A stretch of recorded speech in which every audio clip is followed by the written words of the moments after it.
Welcome to Science Content Area Literacy. I, Christina, will discuss the literacy demands in science. Before I talk about the demands, I want to show you some statistics based on the 2012 Program for International Student Assessment. They tested more than 510,000 students in 65 countries in math, science, and reading. The charts on the right show the 2012 national results. As you can see, America is ranked below the national average.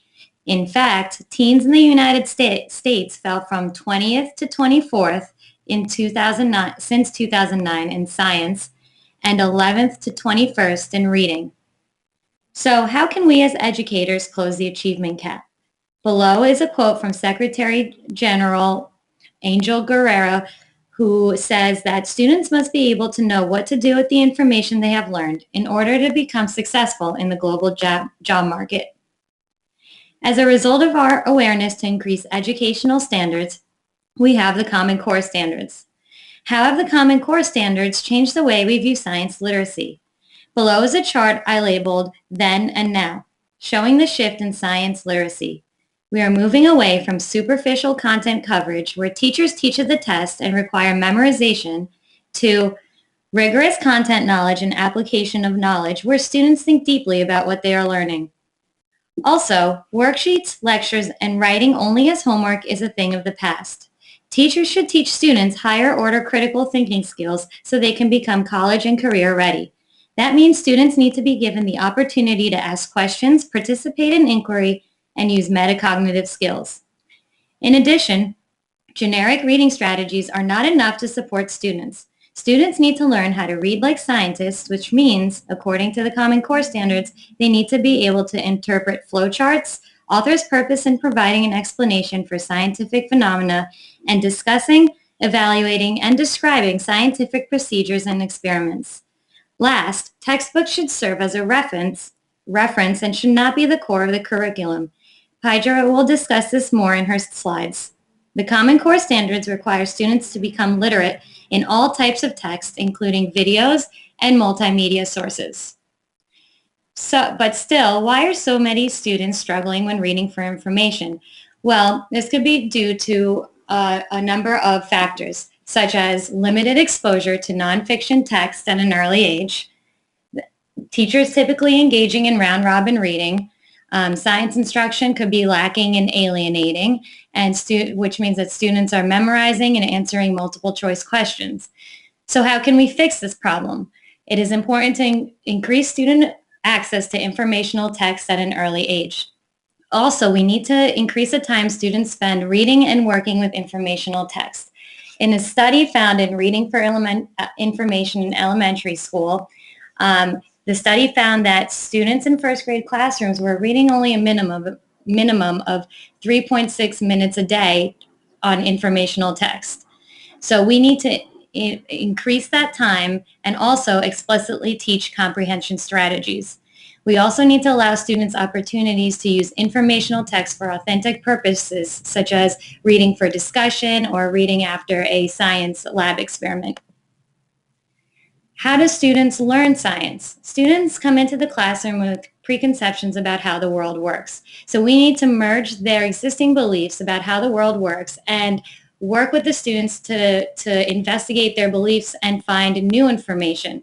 They also need to understand concepts through a conceptual framework, which means that they need to work together and discuss how to find information rather than just regurgitating information from a textbook. One of the most important ones is they need to learn science as a process of inquiry. Science is based on experiments and labs, and students need to have that opportunity in the classroom and then read about supporting information of their experiments. Students also need to monitor their own thinking process, and they need to test, create, and discuss with peers and find evidence to support or refute scientific phenomena. On the next slide, I would like you to take a moment to read this passage.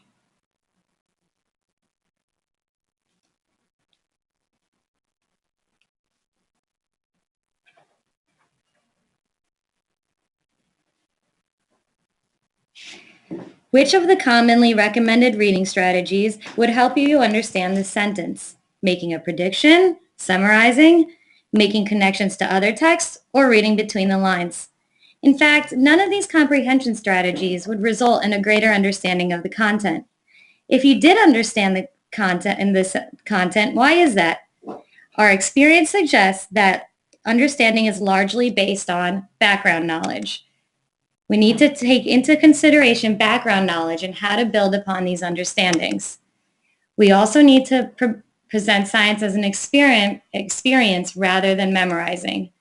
Also, students need to work in labs and collaborative groups. There's also an importance in wide reading. Wide reading is where students have a specific time every day to read text on their reading level about the topic they are learning. So this time is spent with a topic-related texts that have been selected by the teacher with a wide range of difficulty, and each new reading encounter allows students to incorporate their previous reading experience. As a result, they have more background knowledge for each of the texts. Reading in this manner provokes students to ask content-related questions that can be answered by further reading. Also, it is very important, vocabulary is very important in science literacy. How can we as teachers make sure that vocabulary is relevant in students' lives? Well, we need to make it intentional. That means that every word selected for instruction must matter. Over here to the right is a tiered vocabulary chart which shows tier 1, 2, and 3 vocabulary words. Tier 1 is everyday use. Tier 2 is mature language words, and tier 3 is content-specific words. So we need to plan instruction around specific words that are important to the content. We also need to make vocabulary transparent. Transparent means that we need to, students need to find a way to make meaning of the word through context clues. We also need to make vocabulary usable. We need to incorporate the words in their everyday lives. We also need to make vocabulary personal. Over time, with intentional instruction, they will personalize their word learning and develop sophisticated vocabularies that allow them to read for information. We also need to make vocabulary a priority. That means that daily instruction needs to be given to word learning.